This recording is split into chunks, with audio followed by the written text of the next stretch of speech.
Don't touch that dial. Give me just a couple minutes here, folks. Just a couple minutes for me just to talk straight to you. No guff, no polish. I'm not going to put varnish on my words. I just want to talk to you from the heart. For one thing, this podcast is it's the conversations that I love to have.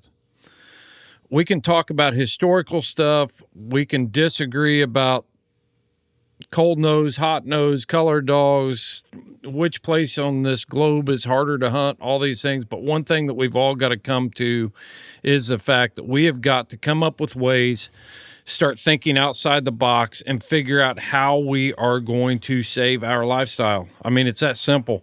It's under attack.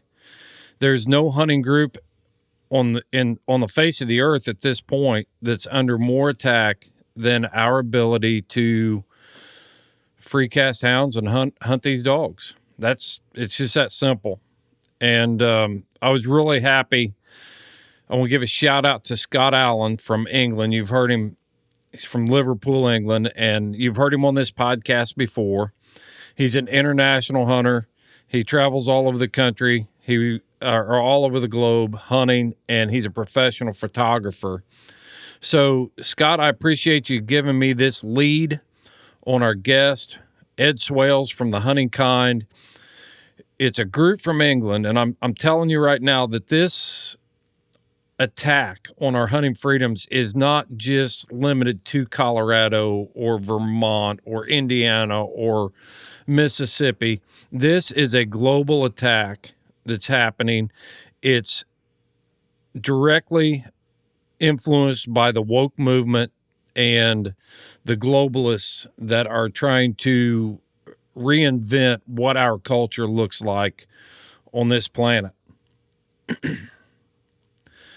So, one key aspect of that, one thing that we've been talking about for a number of months, we were the first podcast to feature Dan Gates. He's been on hundreds of podcasts since then, platforms much bigger than this one. But Dan Gates has been fighting that fight on Proposition 127. It's now got a number. You used to hear me call it Initiative 91. Now it's officially called Prop 127, and that is a complete ban on hunting. It's a hunting ban that affects lion, bobcat, and lynx. You guys have heard me talk about that thing.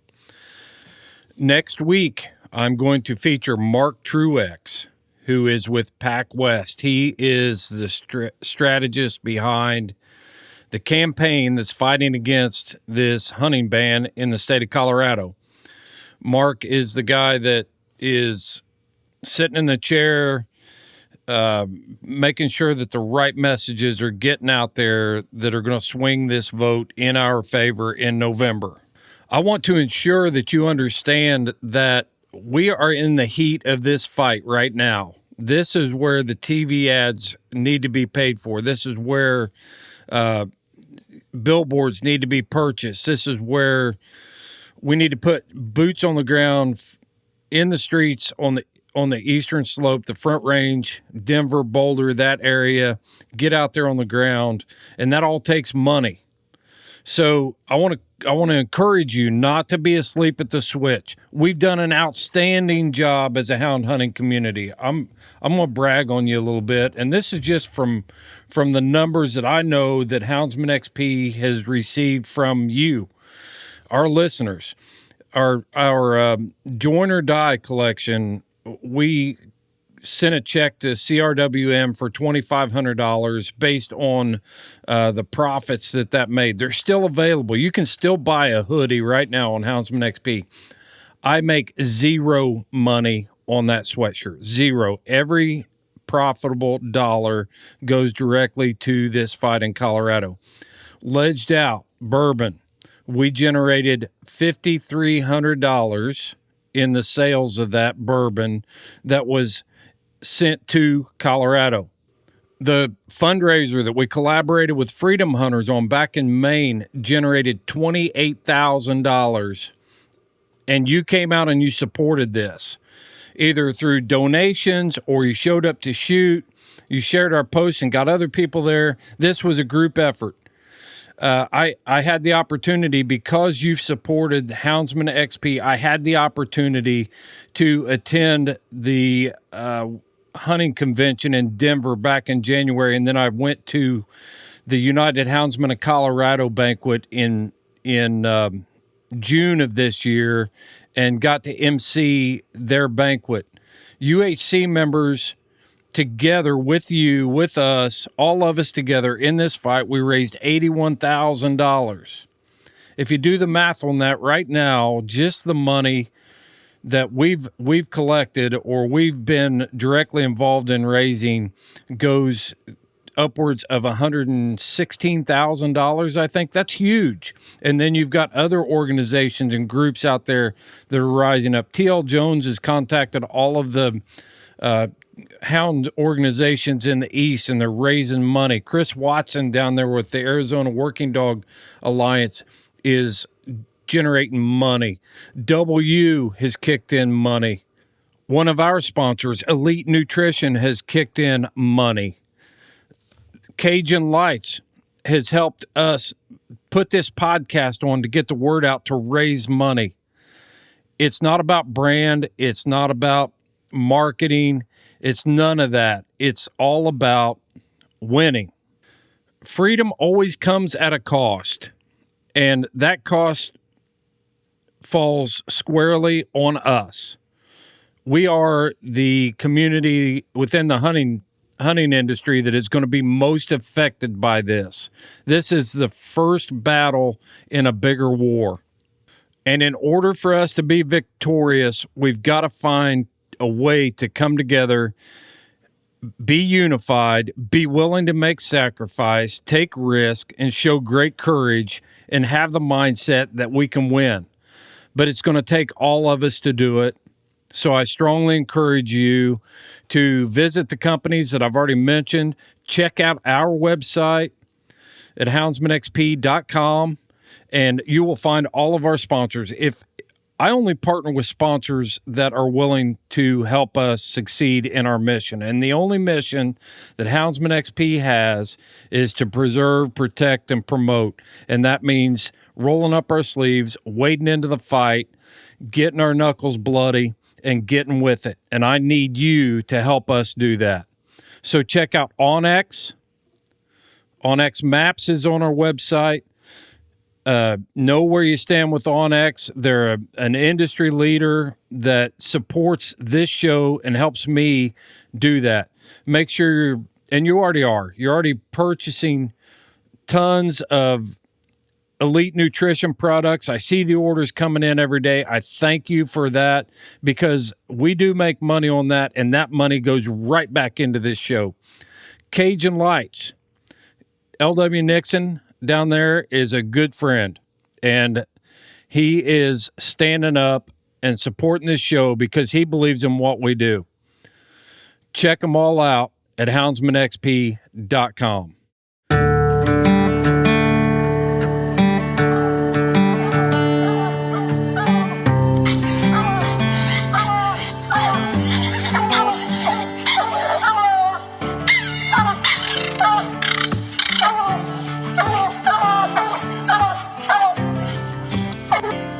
This is the Houndsman XP podcast.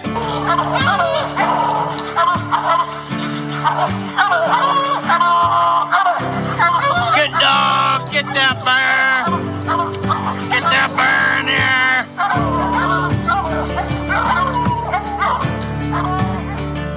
here. The original podcast for the complete Houndsman. Look at your coat of go, Justin Hyde! We're gonna get him! The podcast that represents our lifestyle of extreme performance. Get up there! Get him! Get him! Yeah, good boy! Good boy, Ranger! Uniting houndsmen across the globe, from east to west, north to south. You know, if you're going to catch a cat or a lion, you know, you have to have teamwork. We take you to the wildest places on earth. Yeah. So how many days a week do you spend out there? As much as I can, to be honest with you. Anytime that I get, I'm out there. Join us for every heart-pounding adventure on Houndsman XP. I'll tell you like I tell everyone else, I'm going to hunt whether you're here or not, so you might as well be here.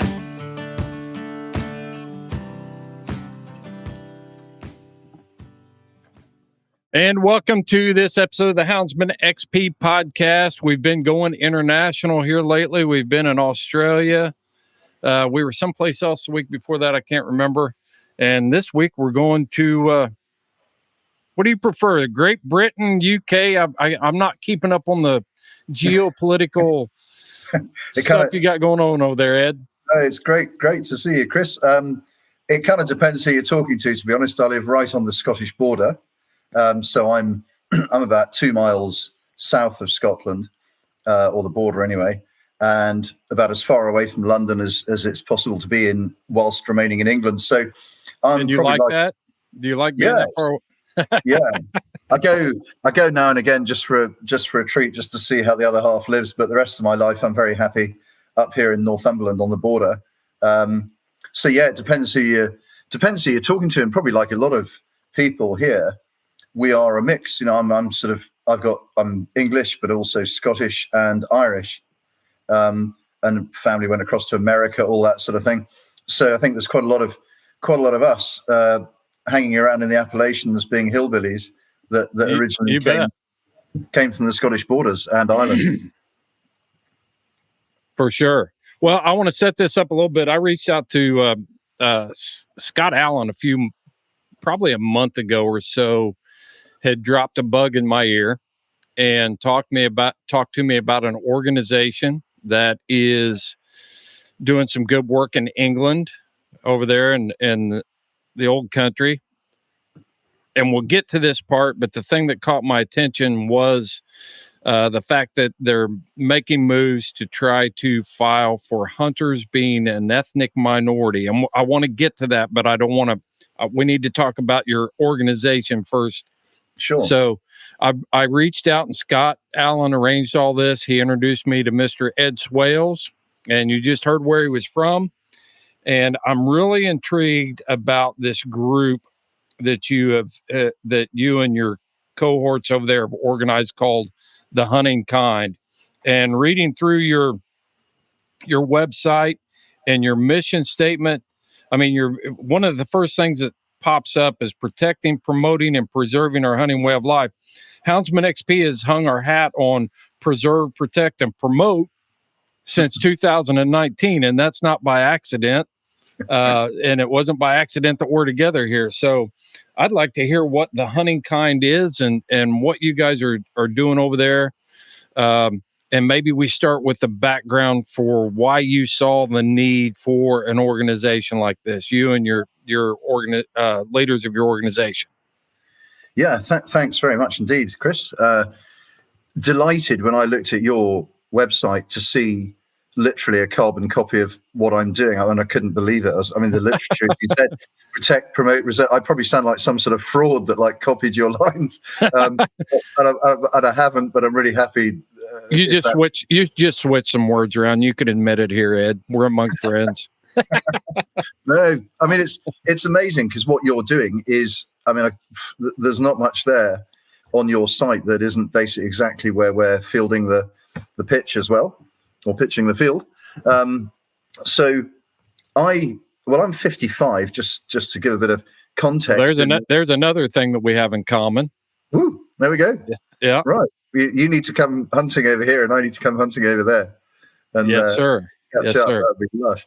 But being 55, the reason for saying that is that hunting was largely banned in like traditional mounted fox hunting, let's say, but actually it extended into a lot of other types of hunting with dogs, whether that was with terriers or lurchers or sight hounds or scent hounds, whatever they might be, was legislated out largely in 2000 and the 2004 Hunting Act, it was called, but it came in sort of first quarter of 2005. So being 55, I started hunting when I was about 9.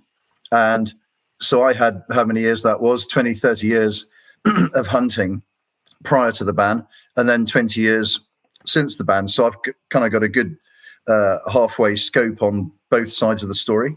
Whereas some guys hunting hounds today in UK might be in their 30s and they've never hunted except for it being illegal. So they've never seen what it was like before. So I was in the military, did about 12 years in the British Army.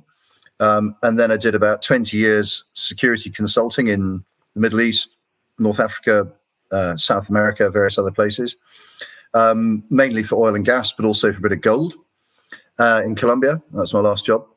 And it was only during lockdown when we had COVID over here a few years ago that we were all, all the work dried up. There was no travel abroad, couldn't go anywhere. So I sat at home for the first time for years with my family. And one thing we were allowed to do by the government to go out and get fresh air and keep ourselves fit was we were allowed to go out and go trail hunting, which is like what we have done since the law banned real hunting in 2005. And it basically is like a replica of hunting. So you just go out and follow a pre-laid scent that you've laid. Okay.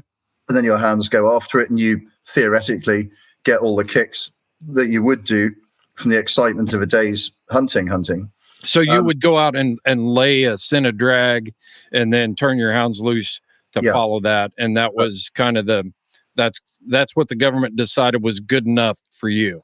Yeah, sure. Exactly. They said precisely, you hit the nail on the head with the nuance there. They decided that's what was good for us and also good for nature, good for wildlife populations.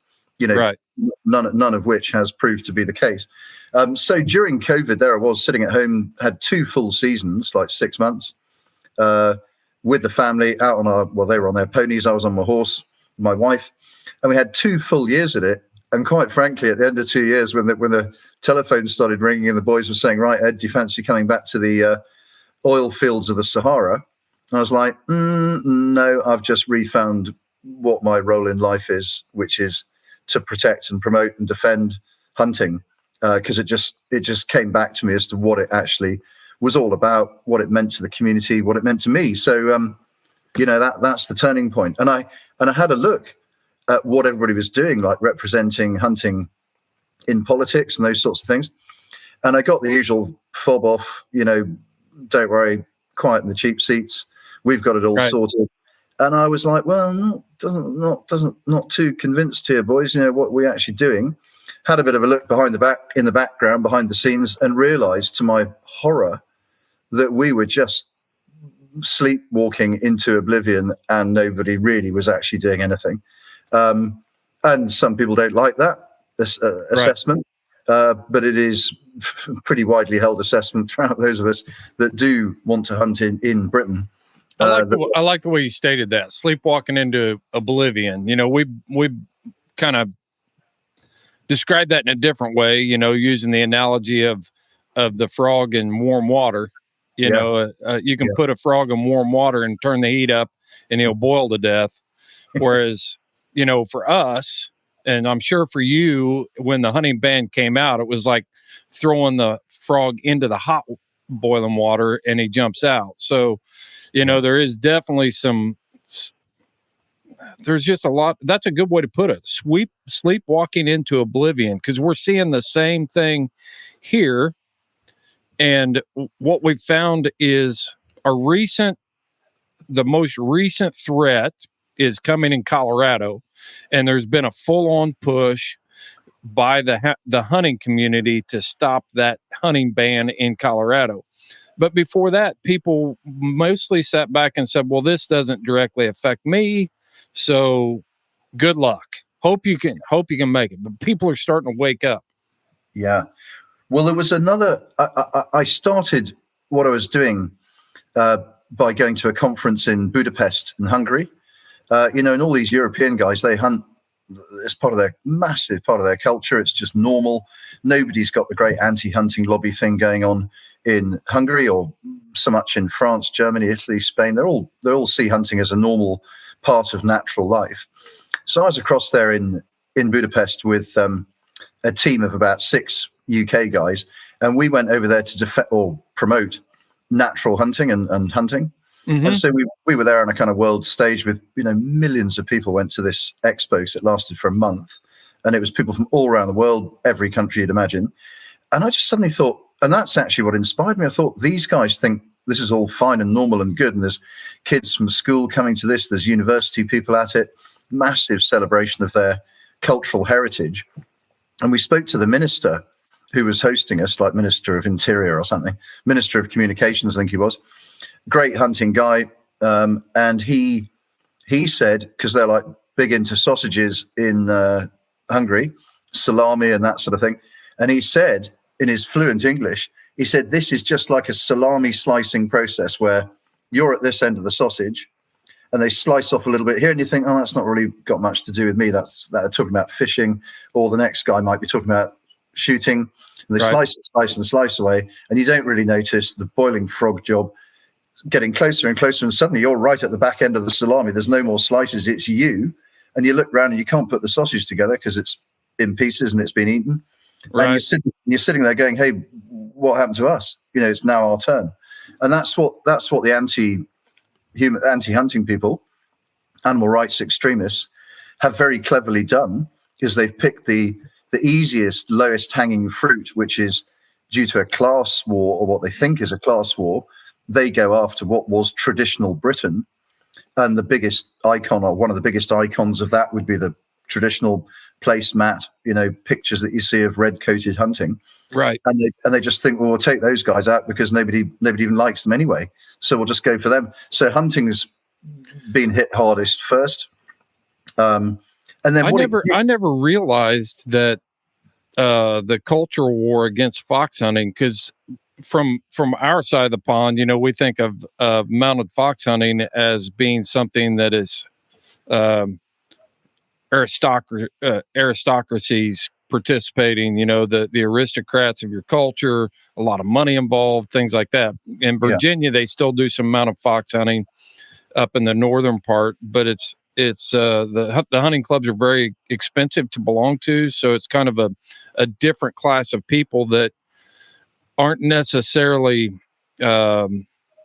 facing the same threats we are because of their cultural stand, or their position in society, I should say, and their influence. Yeah. Well, we see what the legislation did over here was, because it was kind of targeted at that not political, but sort of class aristocracy, let's say, because it was targeted against them, really, that's the bottom line. They had to kind of cook up some sort of story about it was cruel or it was inhumane or whatever it might be. Just didn't like the idea of natural hunting. But then in legislating, what it did was it reached out into all those blue-collar grassroots guys, of which there are far, far more statistically, demographically. Many, many more people in this country hunt with terriers or with lurchers and running dogs. Right. And they're just guys in jeans with a flashlight. They're some of the most grassroots people that there are in the country. Great hunters. I mean, they know their stuff. I've interviewed John Broadhurst on this podcast, a terrier man, and he was a hunt master over in England. And he's just a down to earth like you. He's common as a shirt pocket. He's just. But John is a great guy and very knowledgeable. Well, these are the old. This is the roots of hunting. Those boys, and we've got lots of what would look like traditional fox hunting outfits going on in the mountainous areas of Wales, where it's very hilly, and the Lake District in Cumbria, where these are old communities, sheep farming mainly, and they're out there to protect their stock against foxes, and they're all on foot. I mean, they can't ride a horse on that country anyway because it's too steep. It's like mountains. So all these boys are on foot, and they're pretty straightforward people. There's nothing fancy about those boys, and that is the original hunting before it became like a really popular social mobility thing to do. That was the original hunting. So it's funny to be. Well, it's not so funny actually. It's quite annoying to be tarred with whatever brush they want to tar us with. Right. To discriminate against us and to legislate out what we know is a balance of nature, wildlife management activity. and just say, because you're all a bunch of screaming snobs with loads of money. Well, that's just really not true. You know, there's a tiny proportion of fox hunting people would be in that category. And as my legal team say to me, well, what's wrong with that? We're supposed to be a society full of diversity and looking after minority rights. Why do you all suddenly have to pretend that you're not aristocratic? If you are, please do. Please crack on and be as aristocratic as you want. It shouldn't affect your right to hunt. I mean, and these legal guys are, you know, they've never set foot off tarmac in their life or concrete. You know, they're urban city slickers.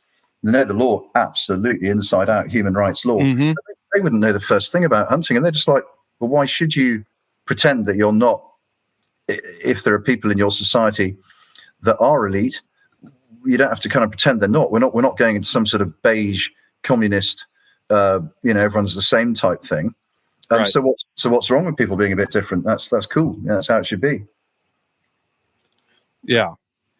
Well, the hunting kind was set up.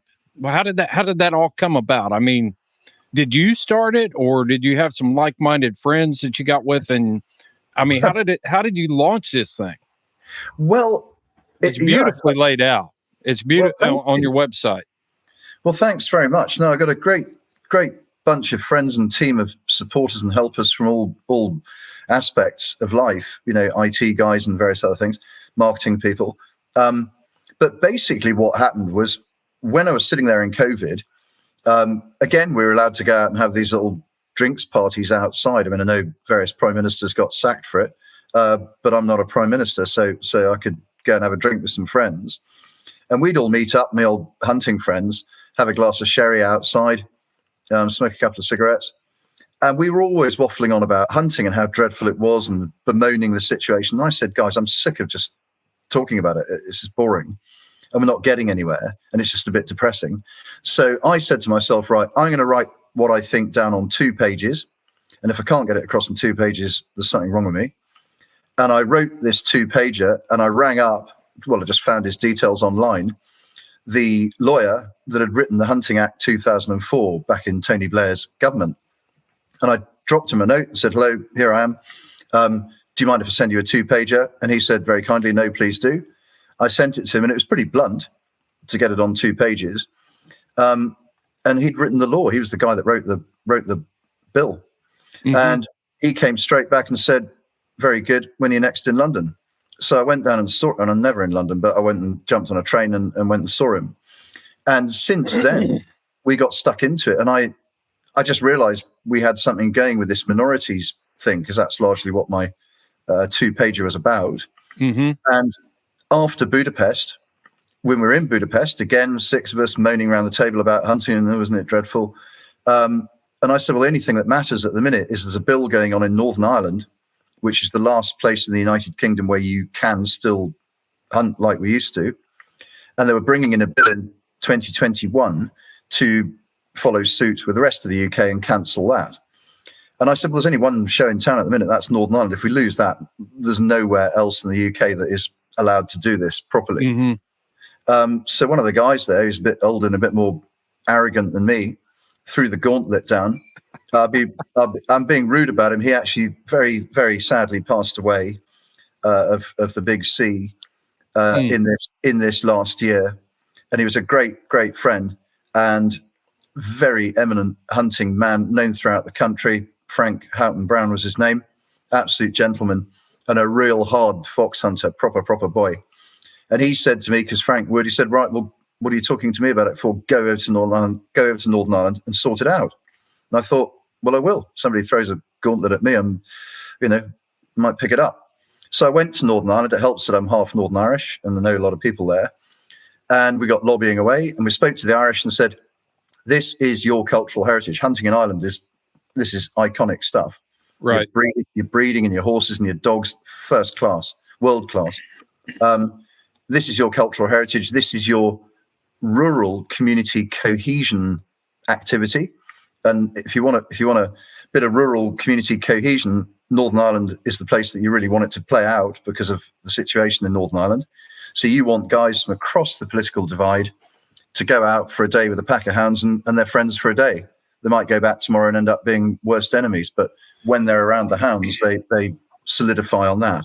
So we talked about that and a bit of wildlife management science. And we just said to the Irish, you guys are being played by the animal rights lobby. You want to stand up for what's yours. And they voted the bill down November 21 and kicked it out. And I came back to England 10 days later and went, happy days. This lobbying thing's really easy. Well, of course it isn't. As everybody knows, it's really, really tricky. But it worked in Northern Ireland, and that inspired me. And I came home, set up the website, went, right, I'm onto this. I've just had some top-level political discussions. I've got the picture, I think, a little bit. And if nothing else, I'm going to give it a go, because one of the reasons for writing the 2-pager is that nobody had ever really bothered giving this a go, and nobody really looked at the law or tried to. And we were just, boiling away like the frog. And I thought, I'm going to get on and do this, So I got together a load of sympathetic people, because I'd made a lot of friends in Ireland because of that. And I thought, I'm going to look across hunting with hounds or dogs, natural hunting, across the spectrum, across the grassroots. I'm not just going to talk about mounted fox hunting. I'm going to talk about terriers, lurchers, long dogs, mink hunting, falconry, ferreting. I'm going to talk about all of it and just create this great broad church where anybody that's one of those has got a stake in this conversation. Yes. And they can join my club anytime they want. They're welcome. We've got to find ways to. We're just so daggone tribalistic at times. We can argue about the color of dogs we're hunting, and you hunt rabbits, I hunt bear. You hunt raccoons, I hunt mountain lions, and we're constantly.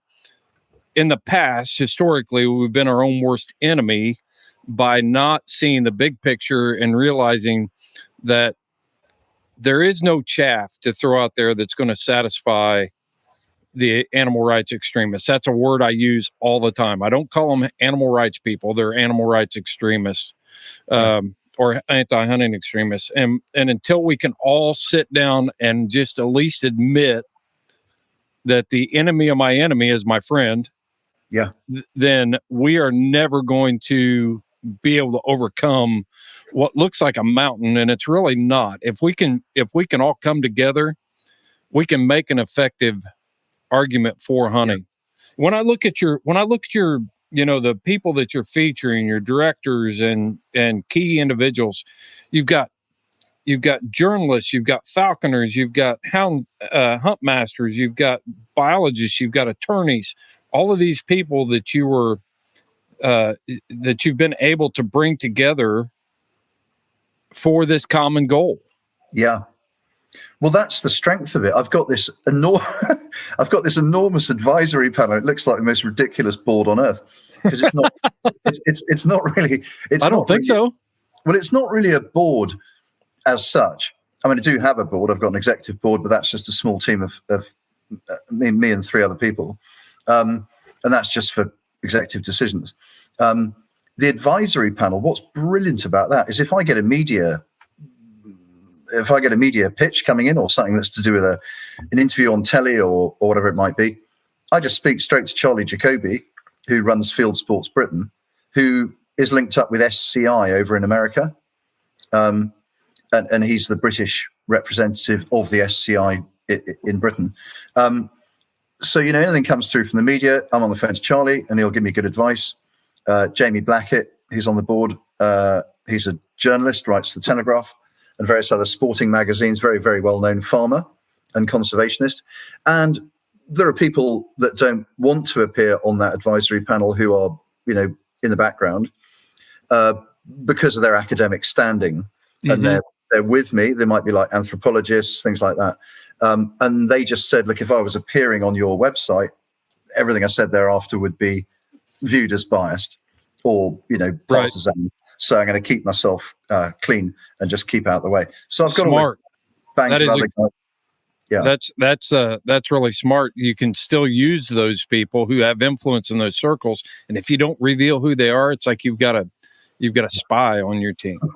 Well, it's ended up sadly having to become a bit like, well, as you'll know, fighting a war. And if you are fighting a war, which is what it is, against these animal rights extremists, it's not just a couple of differences of opinion. It's a war against a way of life and a certain people who conduct that way of life. And I'm right in the middle of that, probably as you are. What do you think motivates them to want to wage this war? Why are the animal rights extremists so passionate about interfering? I use this example a lot. You take like the Indianapolis 500. I enjoy auto racing, but I don't feel the need to weigh in on traffic control and parking regulations in Speedway, Indiana, because it does not affect me. I don't run the risk of somebody parking in my yard or interrupting my life because of the Indy 500. So, but it seems like these people want to wade in and have an opinion about everything. What is their motivation to do that, in your opinion?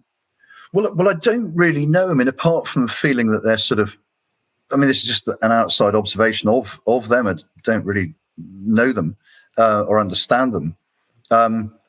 They give me the impression that they're sort of disenfranchised and dispossessed by society. So they think they're on the outside of society.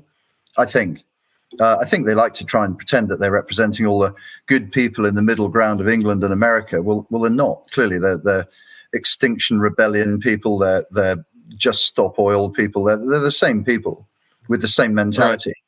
Right. And not being a psychologist, the only thing I can say in my trite lines is that they just hate us only slightly more than they hate themselves. I like that. I like that a lot. Well, can you imagine being that miserable every day? Well, it would just be absolutely dreadful. I mean, some of the stuff that comes out on social media, as well as in the hunting field, are the words and the acts of some seriously crazy people. Some of the things they say to us about what they'd like to do to our children and what they'd like to do to us. Absolutely. I mean, you're treading on turf there where I might just... They've elevated the life of an animal above human life. Yeah. It's a deal where we've transformed from worshiping the creator to worshiping the creation. And now they've elevated the creation above, the genetic fibers that hold us all together. Well, it's amazing. I joined this organization called the CIC, which is like it's a French thing, Conseil International de la Chasse, originally called that, but they have become much more international now, and they are called the International Council for Game and Wildlife Conservation. And straight away I thought, that's pretty clever, like the sound of you. So I went to Paris, and I heard this guy called Shane Mahoney, who's an American. Well, he's from Newfoundland. Yeah. And you probably heard of him. Absolutely. He spoke, and there was one convert in the crowd in about minute 2 of the conversation, which was me going, I'm so glad I went to Paris for this conference because this guy is gold dust. And he was just saying, hunting is the oldest try at life that humankind ever did. When we walked out of Africa, we followed food and we followed the animals and we ate their meat and wore their skins, and that's how we got around the world. We didn't get around on a tub of strawberries. We followed game, and so we are all genetically, DNA wise, descended from hunters. And to deny us what we do is like denying the essence of human existence. It's weird. It's such a big topic. And so for these people to go out and say, hunting's disgusting and it's disgraceful and immoral and you shouldn't do it. I mean, if they only ever knew the first thing about hunting and how natural selection works and practical wildlife management works in a man-made environment. I mean, certainly here in Britain, very small country, massive population comparatively. We don't have any apex predators anymore. We don't have any bears and wolves. They don't exist.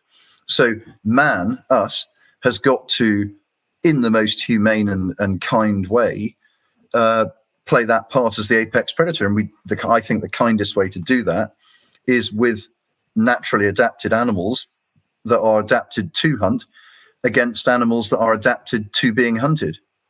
Mm-hmm. I just can't see anything wrong with that, and I never will. Sorry to sound a bit blinkered, but that's my view. That's my belief. Yeah, I'll never understand a crowd of people that not only wants to change our DNA, so to speak, but they're also trying to. We've seen it. I mean, look at American culture. You sit at a veterinarian's office and somebody walks in and they see my hound and they're sitting there saying, "Oh, that he needs some food. He's skinny." And you look at their lab and he's obese, and they cannot connect the two. They've tried to take the hunting instincts out of the Cocker Spaniel and the Irish Setter. And I mean, it's hard to find a hunting stock, and the people that have them protect them very closely. But it's because we have tried to change the genetic instincts and made that decision for them. But yet they say they're animal rights. It's like, you're saying that my animal has no rights. Yeah. My little Yog Terrier wants to go out and kill a possum right now. And you don't think that he should be allowed to do that. What rights does he really have? Yeah. Well, it's like, you could pick any dog. As I heard recently from a friend, chihuahuas, if you let a chihuahua go far enough, it'll go straight into the mice and kill all the mice. That's just what it would do. Don't have to train it. Just that's its instinct. It's instinct. I've often wondered, I've had conversations with people about breeders, breeding dogs, and it seems to be this big mystery, but you can turn a house cat out and it's never going to die, because it's if it's got claws and it's got teeth, it's hardwired to hunt. That's always been a big mystery to me, and a rabbit hole that I kind of got off on there. But dogs are not that far removed from that as well.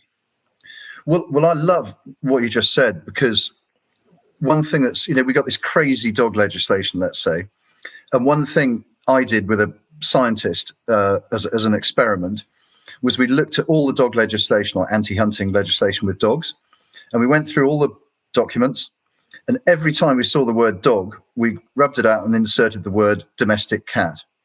So, Mrs. Smith in whatever town in England, there are 11 million cats in the UK, and they kill 207. This is a recent study from the Mammal Society. Not a pro-hunting organization, just a nature-based biologist. Apolitical. Yeah, completely. And the Mammal Association, Mammal Society, pardon me, said there's 11 million cats in the UK, and they kill, on average, 275 million species a year. And that will be birds and mammals and insects. Fair enough. There'll be some insects killed along the way and some reptiles killed along the way. But, largely birds and rodents, small mammals. And they did these wonderful tests. And I think they had 4 centres where they brought these animals in that had been half killed by cats. And a cat doesn't need to do that. It gets fed its tin of cat food. It sits in the drawing room watching television, goes out of its little cat flat.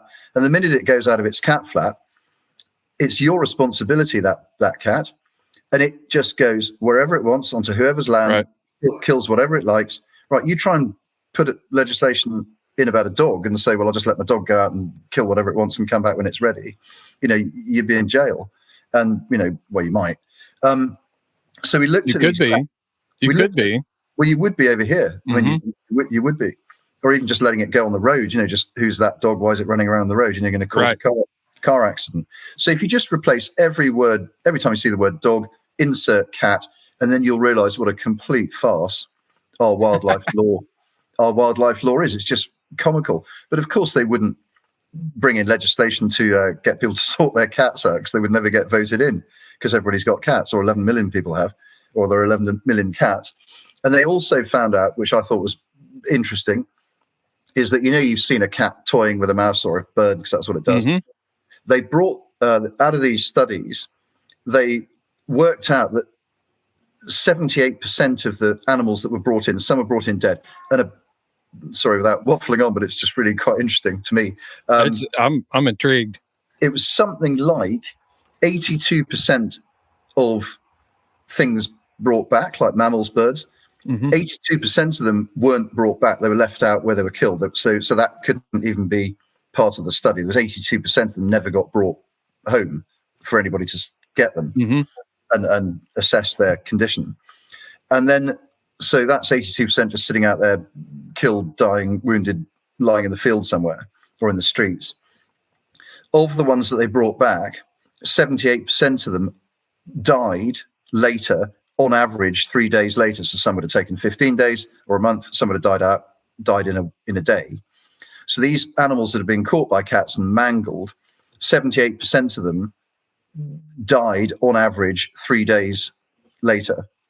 So it's wounded enough to die, but it took 3 days. So these are the sort of horror stats about cats, and nobody bats an eyelid.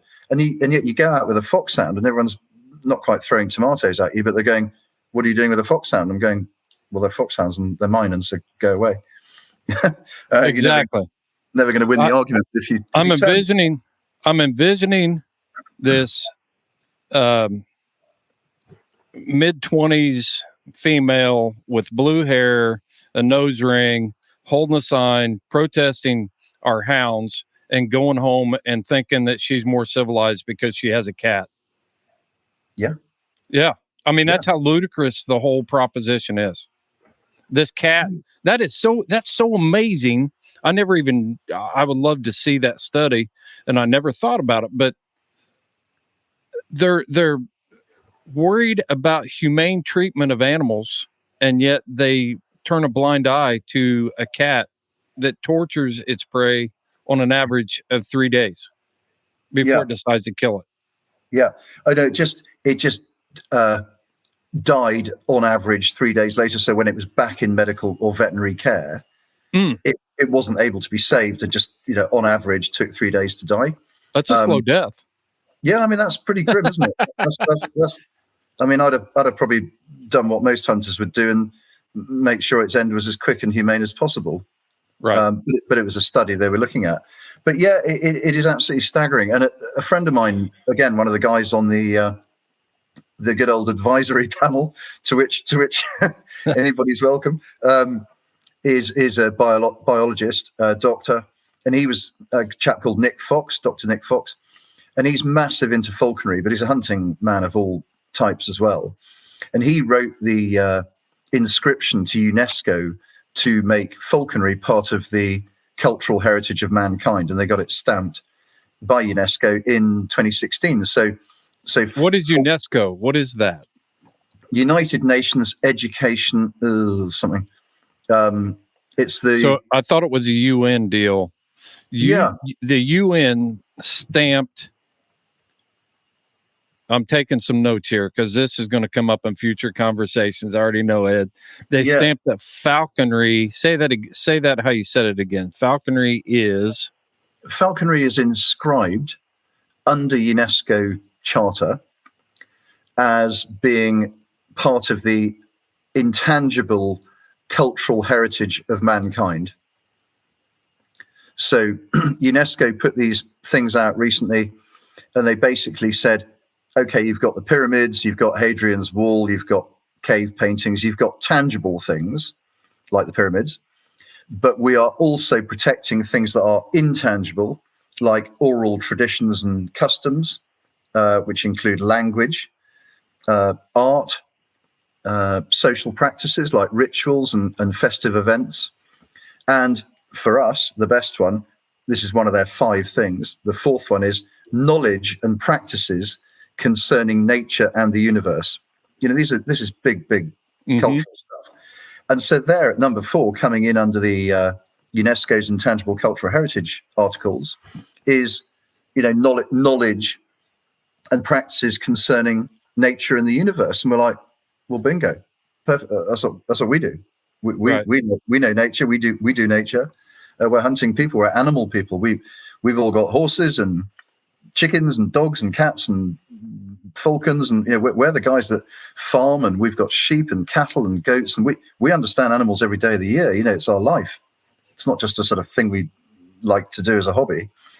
So we're the animal people, and we're going to claim that space.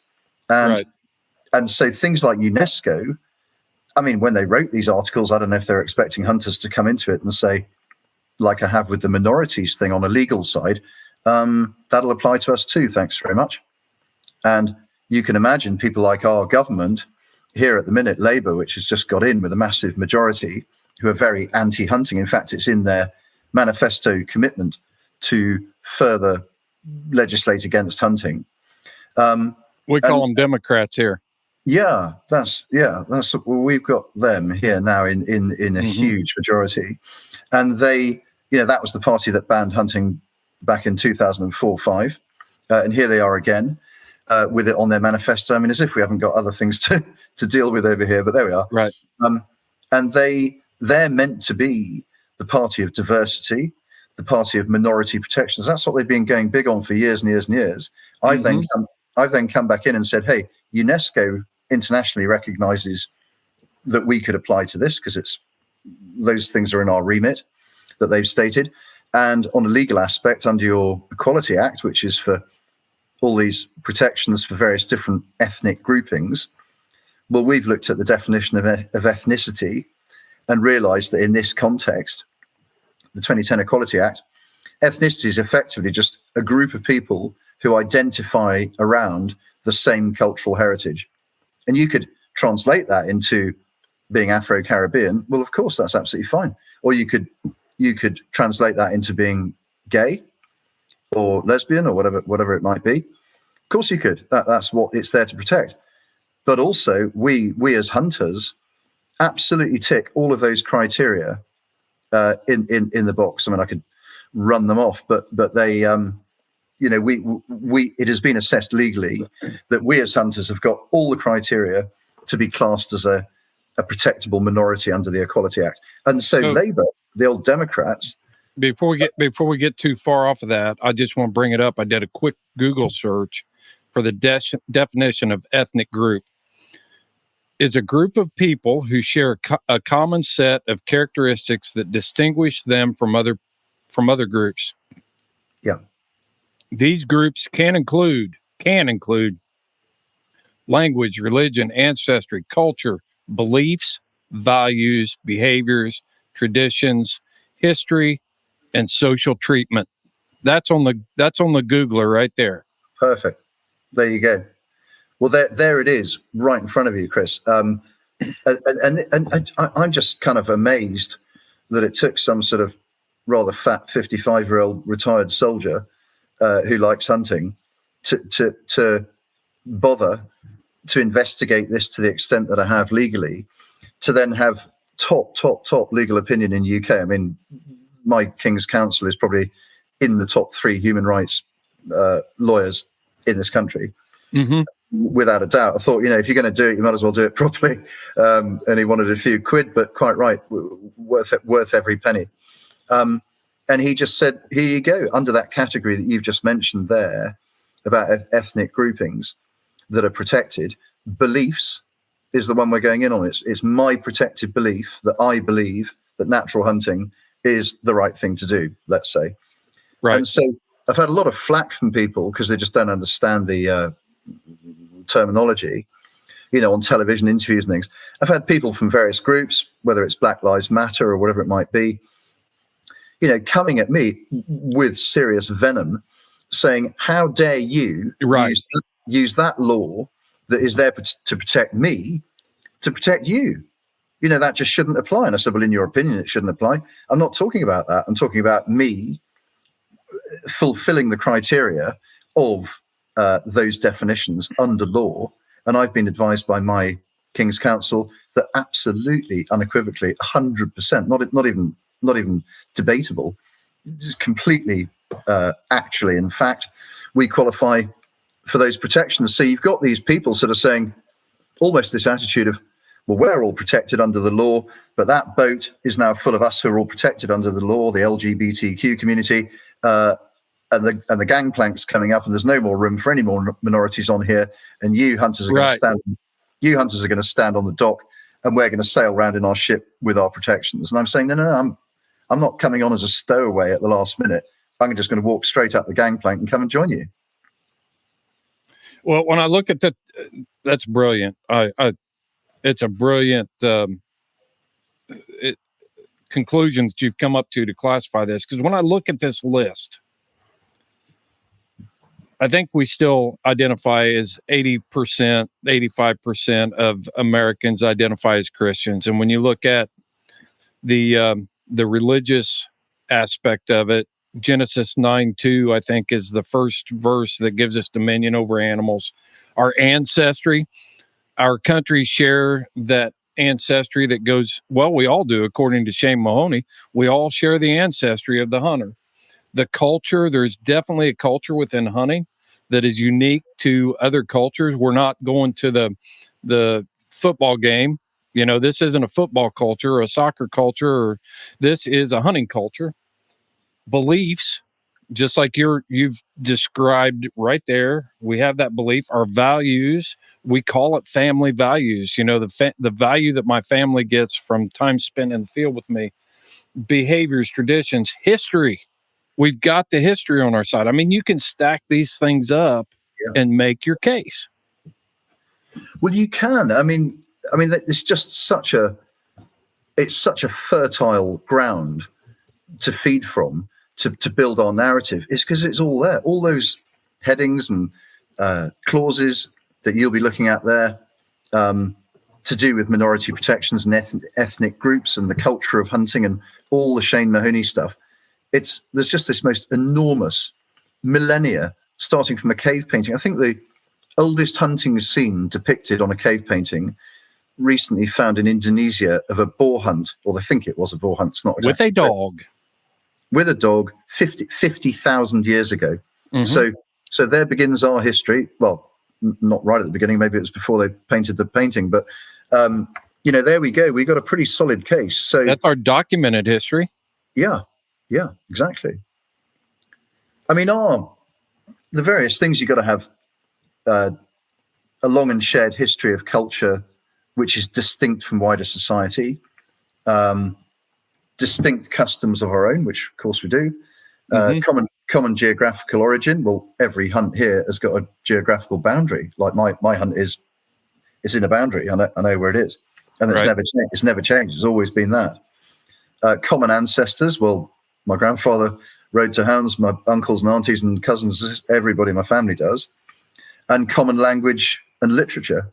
So nobody can deny now that they've gone this far in law to protect everybody. They can't actually suddenly turn around and say, well, it was kind of for everybody else except for you because we don't want to protect you.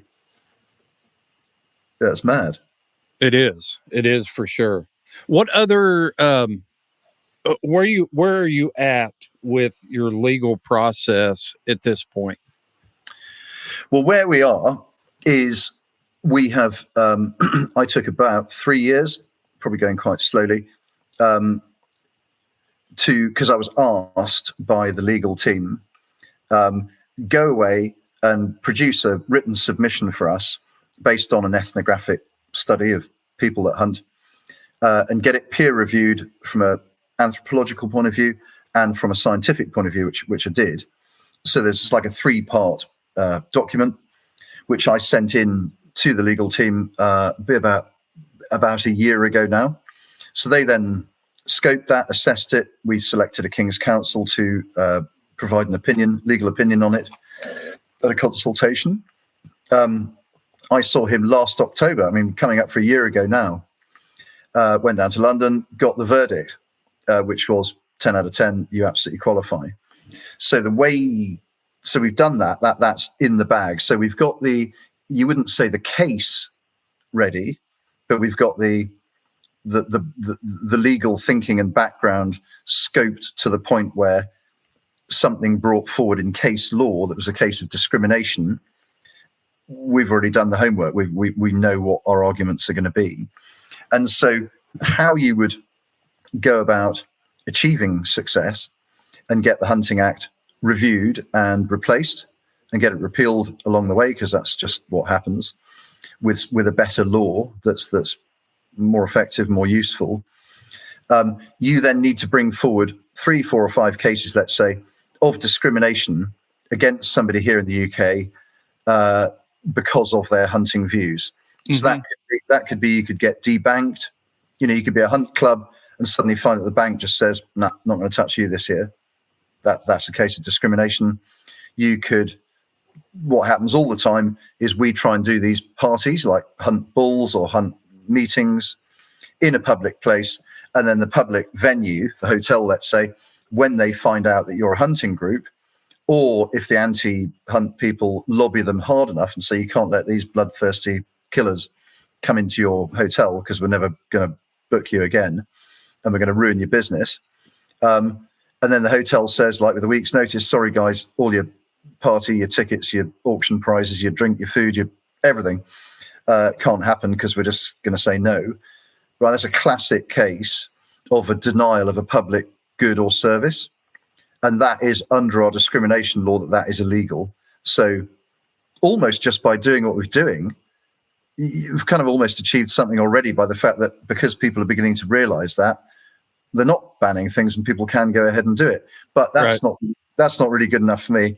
I actually want somebody in the dock being tried, prosecuted for discrimination against the hunting minority.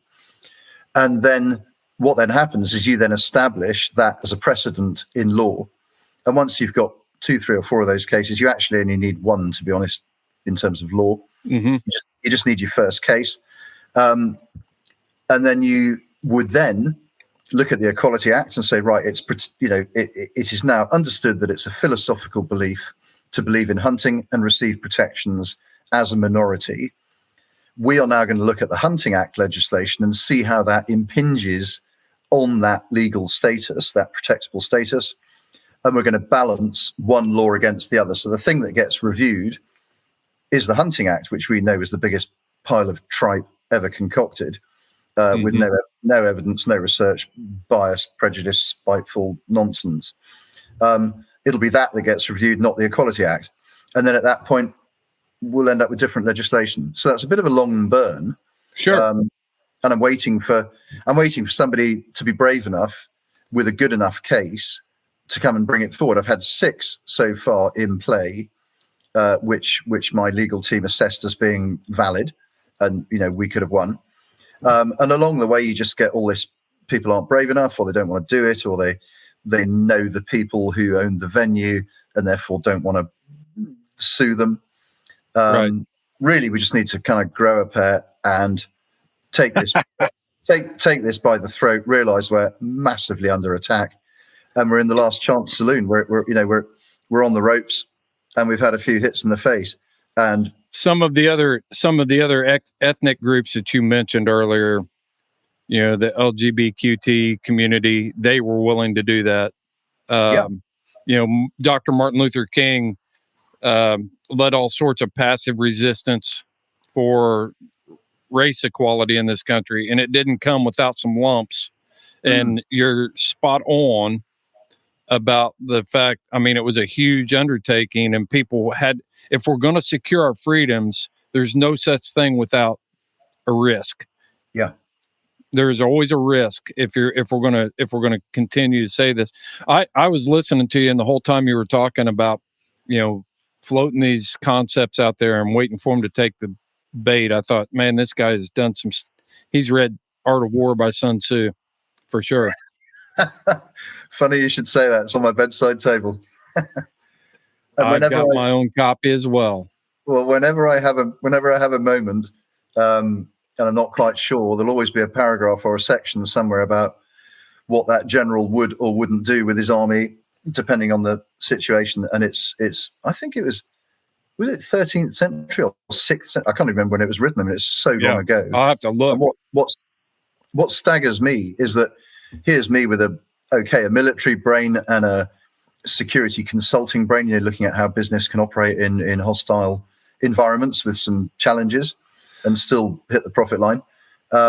You do have to understand a bit of Sun Tzu to work out how to do that. And what staggers me is that the hunting community over here just has not ever really gripped that and looked at it as a professional job of work that needs doing. It's just been a, very happy. Well, it is a happy community. We are a happy community, but unfortunately, when you're dealing with something like losing your way of life, I'm not going to buy an amateur approach that doesn't take risks. I'm going to assess those risks, and as you say, take a few lumps or whatever, whatever your comment was. You just have to if you're going to take it seriously. We just we want to be left alone. That's the main thing.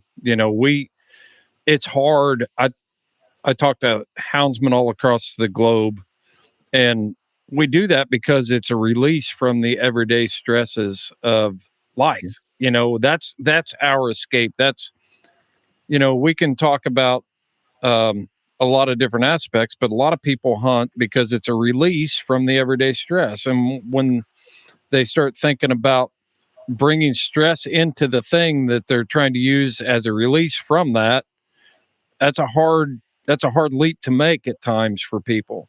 Yeah. But I think what we're seeing now with the landscape across the globe is that people are starting to understand that it's time to make that, start building that bridge and make that leap. We've got to be aware. And I've said it before on this podcast, these animal rights folks 100% have read Sun Tzu. They know how to, they've got business, marketing, law, all these different degrees, master's degrees, all of those sorts of things. And that's who we're fighting. And we can no longer afford to sit back and just say, I wish you would just leave me alone. We can't stay there anymore. We have to get out of our comfort zone. It's difficult. It's difficult now. You can never I can never sit there and wish for the past, like, oh, if only I'd had 5 more years to do this and blah, blah, blah, blah. As people say, oh, you're 20 years too late, Ed, because hunting got banned in 2005. I'm like, well, it's not completely banned. And there are elements. You can still go out with a lurcher and catch a rabbit. You can still kill a rat with a terrier. You can still kill a crow with a falcon. You can still kill a rabbit with a falcon. There's plenty of you can still go fox hunting just with 2 hounds, and as long as you're flushing them to guns. So it's not like from an ethical or moral point of view, this law is in place, because you can still go and do that today completely legally. Right. So, does a fox mind if it gets killed by 2 hounds or 30 hounds? Is it any worse? In fact, it's probably slower and not as effective, to be honest, but there we are. But no, there's an interesting thing recently where fishing has been looked at, when you're talking about mental health and getting away for a release and reconnecting with yourself or whatever it might be, mindfulness and all these, anybody that hunts, whether they shoot or fish or go out with hounds, they spend all day in that mindful zone. They're not thinking about what they're going to do on the stock exchange next week, because otherwise they just wouldn't be effective at what they were doing or enjoy it. And there's a thing recently over here where some people did some research with a university to find out that people suffering from anxiety, depression, addiction, or failing to re-engage with society, they were getting prescribed by the National Health Service over here, the medical services, they were getting prescribed days of fishing. They were like, you go out with that charity there, that organization, and go and sit on a riverbank and fish for a trout, let's say. And this thing was called Tackling Minds, which I thought was quite interesting. Tackling Minds, all about fishing and mental health. And their strap line was tight lines for healthy minds. And I thought that was quite cool that the medical professions recognized this. And I was like, well, the difference between a day's fishing and a day's shooting or a day's hunting is there isn't any difference. It's the same thing. So I was thinking tight girths for more mirth, or tight laces in empty spaces if you're a bloke that does it on foot.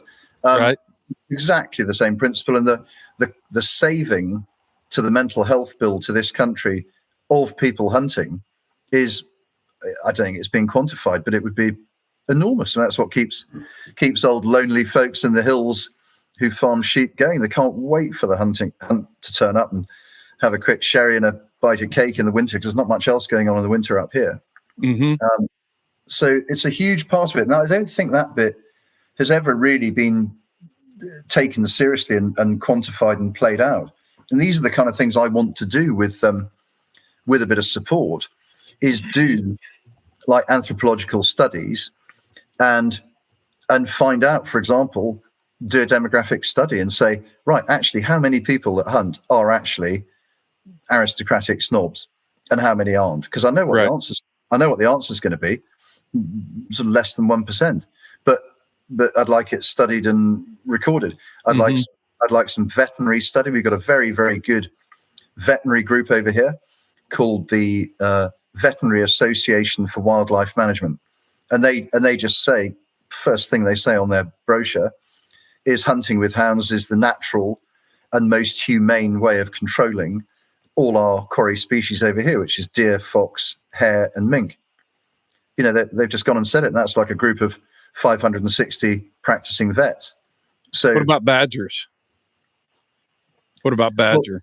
Well, we have this issue with badgers over here where I think probably because they've got a stripy face and they kind of look pretty sweet. And we are, you know, the British are the kings of anthropomorphism. You know, we grew up reading Peter Rabbit. You know, he's down in his burrow with his little blue jacket on, having a cup of tea out of a china cup, and there's a light in the corner, and there's a cooker, and it's like mental. There's a madness. But you know, we've grown up kind of looking. We've done it here too. Bambi and Fox and the Hound, and yeah, you know. Well, it's not done our point of view, our story, any help, because a lot of people grew up reading Beatrix Potter, who incidentally lived in the Lake District. She authored all those books, and she was a great follower of the Coniston foxhounds in the Lake District. And when she died, she bequeathed her land and said, whatever happens to this land, you will always have hounds running over it. Wow. And then unfortunately her estate got passed into the hands of the National Trust, which is like a organization over here that's a charity that guards, looks after and preserves heritage landscapes and houses. And they're about as democrat as they could be. And they've banned any form of trail hunting on those estates. So that's an interesting legal point, that in the deeds there, it will say you can hunt. So Beatrix Potter, you know, was a great hunting lady, but loved nature and did squirrel nutkin and all these things. So sorry, back to the badgers, old Brock the badger from those books. They are now completely protected in this country by law. And if you muck around with a badger set, you're doing jail time. You know, it's serious stuff. Apart from badgers are now, because they're a sort of meso predator, well, they're probably an apex predator now because nothing predates on them. Right.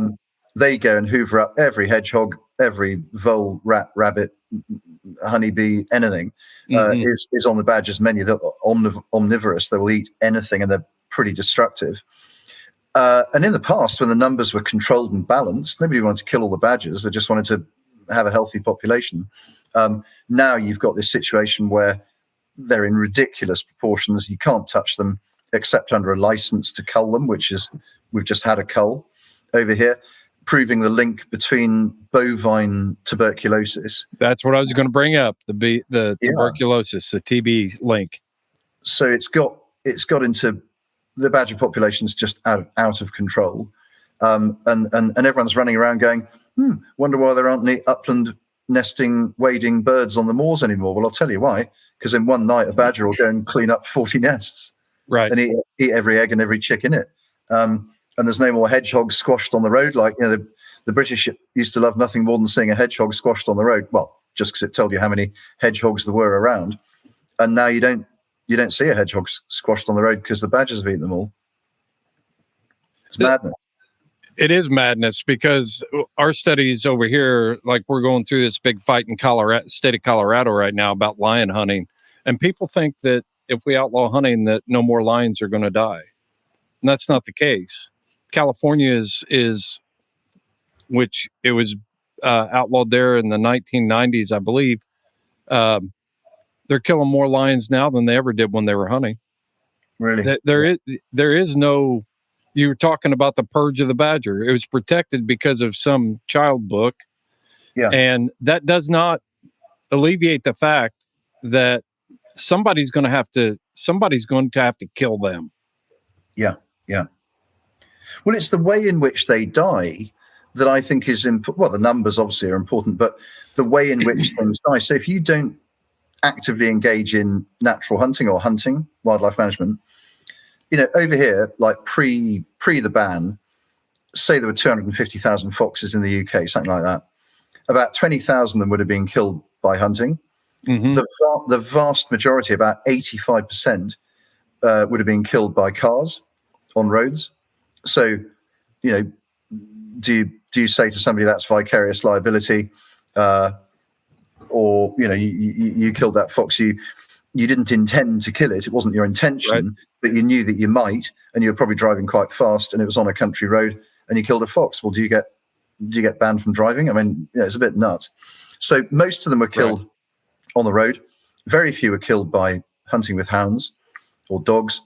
And anybody that hunts like us would know, or certainly over here, foxhounds are only likely to catch the old, the starving, the ones that have got no teeth, the ones with mange or disease or illness, or maybe they've been half shot, maybe they got peppered and they didn't get quite killed. You go out with a pack of hounds, we're going to hoover up those guys, no problem at all. And the fit, healthy fox is going to be over the next hill, looking back at us and laughing, going, absolutely no chance of you catching me, boys, because you're just not, you're never going to. And so when you take your hand off hunting and natural hunting, you probably let more things die of those horrible ways to die. I know some people are going to listen to this podcast and tell you, Ed, that we need to ship you some of these American hounds. You catch them all. I'm sure. Well, yeah. Hey, I'm speaking to a guy very soon, Dennis Foster, who was like the head of the American Master of Foxhounds Association or something for years. Now he's a unit. He probably wrote The Art of War by Sun Tzu. Old American colonel from I don't know what regiment, but he's an old American military man. A massive fox hunter, and we do shift bloodstock, hounds across to the States and backs and forwards. Because that was some of that tribalism jest I was poking you with there. No, I love it. We don't get enough American blood in ours because I think we could do with a bit more. Well, how are you guys being pretty well accepted by broadly accepted by the hunting community, the hunting kind? Are you guys? Well, I think what's it like? Well, I think it's a funny one because somebody comes walking in after 20 years of not comfort, but when you've been in a comfortable position of being in charge of representing the lobby and campaigning for hunting, and then suddenly after COVID, some dreadful guy pops his head up and says, "Well, I don't really think you're doing much. We've just won in Northern Ireland. This is kind of how you should be doing it." A lot of people get a bit scared, a bit ego-driven, might lose a bit of power, might lose a bit of control and authority. And to varying degrees, people have been accepting and inclusive and like, right, okay, we need you to promote this and we'll work on the other side and we'll kind of join hands. Mm-hmm. That's largely the case with the traditional hunting community, which is good. With the lurcher guys, like the guys that go out with long dogs, massive acceptance from them because Hunting Kind's about the only organization that's kind of stood up for them in 20 years. And they did get thrown under the bus by hunting. They kind of pushed them in front of them and said, "Oh, you want to get rid of those boys first." So I've kind of reached out massively to them and got a huge amount of help back from them. The terrier world, nobody wants to speak to the terriers. They'd like to throw them under the bus because they think what they do is, not good. It's the only thing that's legal in terms of killing a fox with a dog in UK today is legalized terrier work. Those guys are streetwise. They're on the ground. They're grassroots. They're canny and they're wise, and they've dotted the I's and they've crossed the T's. They've got a great code of conduct. They're self-regulated. They really take that seriously. They are the. What does that look like? Tell me what you mean by that. The terrier guys have their own written code of conduct. Have they gone that far? Yeah. Oh, yeah, absolutely. I mean, they are. I keep trying to fly their flag as best as I can, not being a terrier man myself, but very good friends with. I mean, if you looked on the old, back to the encyclopedic advisory panel of Hunting Kind, you would see a gentleman there called Barry Wade, and he is the president of the National Working Terrier Federation, which is just an organisation that groups together all the different terrier clubs in the UK. And so I mean, I don't know if it's single-handed, but I think it might be. He has and he's been in every political debate, every piece of lawmaking. He's been an expert witness talking about his subject, which is terriers and wildlife management using terriers in a humane and, properly controlled way. And so he, being Barry, being not stupid, has realised that you can't just go in and argue a case and leave it at that. You've got to do the homework. And he's got all his codes of conduct. I've seen them. There's one sitting here on the desk somewhere. I can't find it. But he produced a very good series of documentation and brochures from his organisation. And there are codes of conduct, like this is what you're supposed to do in the job. This is what you're not supposed to do in the job. You've got to if you're carrying a shotgun, which you would generally need for that kind of work, you've got to have a certificate. You've got to have a photo ID. You've got to subscribe to the club. They're really, really well self-governed and self-regulated. So when the police and the law start trying to attack terrier work, Barry just throws his documentation at them and says, "Sorry, guys, this has been the case this has passed scrutiny on every bit of hunting legislation in the last 20 years, and it's because it's been really well done." And I'm trying to say to my hunting mates, guys, take a leaf out of Barry's book. He's the most generous and helpful bloke. He's offered to just, you can carbon copy and cut and paste, or whatever you call it, use all his documentation because he's got it right. So it's people, I would say, on the fringes. It's not the central English big hunting pack people that have really got it. Although, actually, having said that, quite a few of the really big packs really have got it and are very supportive of me. Proper old hunting people, traditional hunting people. But it's the fringes. It's the Cumbrians, the Welsh, the Northumbrians, the people down in the southwest. It's the people that aren't quite so smart.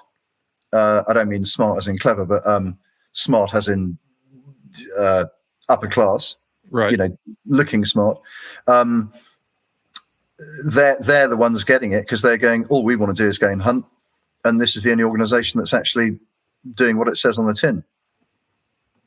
And there have been, to be fair, as you've asked the question, the major organisation that was supposed to be doing our lobbying and campaigning in the political and public arena, which was called the Countryside Alliance, which tried to group together hunting, shooting, fishing, farming, rural, broadband, transport, everything. Big sort of pan-rural representation. The feeling very clearly is that they took their foot off the gas far too early and far too quickly with hunting, and wouldn't represent hunting from a hunting perspective. So we never used all the arguments that we're able to use now because they thought it might get in the way of fishing or it might get in the way of shooting. And if they used those arguments, how could you apply our arguments for natural selection and sustainability and ecologically sensitive? How could you apply that to a big day's driven pheasant shooting? Well, you probably couldn't. There are plenty of things you could promote driven pheasant shooting for. It's biodiversity benefits for gamekeeping and predator control. It's rural employment. It's community cohesion. There's a million reasons why shooting is that kind of shooting has got merits. And I totally get that, and I shoot myself, so I'd be a bit of a hypocrite if I was to go against it, which I'm not going to do and never have done. But the organisation that was trying to represent them, I think, has just gone a bit past its sell-by date. Did a great job back in the early 2000s, and it's not doing such a great job now. And it has now just recently become a charity, which means its ability to lobby and campaign is restricted somewhat. It sounds like our laws are very similar. Not surprising, but certain tax classifications over here limit organizations from doing actual hardline political work. Yeah, you need a certain tax classification to do that. With code of conduct, this is something that I've tried to figure out how to get this message out. I'm curious what you do when somebody what would happen when somebody violates the code of conduct? You say the Terrier guys are very good about self-regulating. What does that look like? I mean, if you break the rules and you're out of the club, or, I mean, what are we talking about here? Well, I don't know the exact specifics of that. I could give you a kind of hound hunting analogy of what happens. I think that's a good place to go because, you know, you've put the time, you've put the research, you've come up with this master plan to try to accomplish these things. And then you get some knucklehead out here that is shooting holes in the boat from the inside. You know, what do you do? How do you address that? How do you handle that? Well, it is very, very complicated. It's not straightforward. And the reason for the difficulty, very simply, is that you've got a whole lot of people that do trail hunting, let us call it today, like legal, following a aniseed trail or a natural scent trail, doesn't really matter. It's the same effect. So the people that do that, on the whole, were people who were fox hunting beforehand, before the ban. They are the professional huntsmen that know how to do this job inside out. So of course, that what they'd actually want to do, if this whole thing was just some sort of bad dream that they awoke from and could go fox hunting tomorrow, that's what they would like to do. They don't want to go trail hunting. Right. It's just what they have to do. So you find if you're in a regulatory position of that is, and all the people in the regulatory position or certainly the governance of hunting are those kind of people. Nobody, well, maybe I'm wrong. Maybe there are some people that really do want to go out and hunt an artificial trail. There probably will be. The vast majority, just being completely honest, because I think we could do with a bit of honesty to get us through here. Not you and me, but, you know, back here in the UK, you know, would be people that wanted to hunt. So you end up in a funny position where somebody goes out with a pack of hounds and then, from a legal point of view, has an accident, has a mistake, and the hounds get onto a fox, and the fox gets killed, and the opposition film it and then send it to the police. So if you're the regulatory body, there's only one thing you can do in the law today, which is to come down on the side of the law and say to that huntsman and that hunt, right, sorry, guys, you're suspended. This investigation has been passed to the police. So in order to maintain your credibility and have the influence, your organization has to denounce the criminal act. Well, not my organization. Okay. Because it is the law, it is the basis of the law that I'm challenging. So if somebody says to me, you broke the law, I mean, I'm not exactly going to win in court saying, well, I might. It just depends how this thing plays out. I'm not going to say, well, I completely disregard your law because for a million reasons I think it's wrong. Although that is what I think, and that is what I'm campaigning to do. But I'm not in a position where I personally, or Hunting Kind, hasn't set itself up as a governing body of hunting. It's more just, you know, got objectives. Yeah, we call that gatekeeping here, you know, where certain individuals set themselves up to try to dictate how hunting should be done. And, you know, Americans are very resistant to that, I can tell you. They'll call people out for that kind of garbage right now. And I was just curious how the code of ethics and everything played into and what kind of problems it presented when someone stepped outside of the boundaries on that, and how you looked at it. Well, it's happened, you know, several occasions spring to mind over the last year, 2 years, where hunting people have done things that are just completely wrong.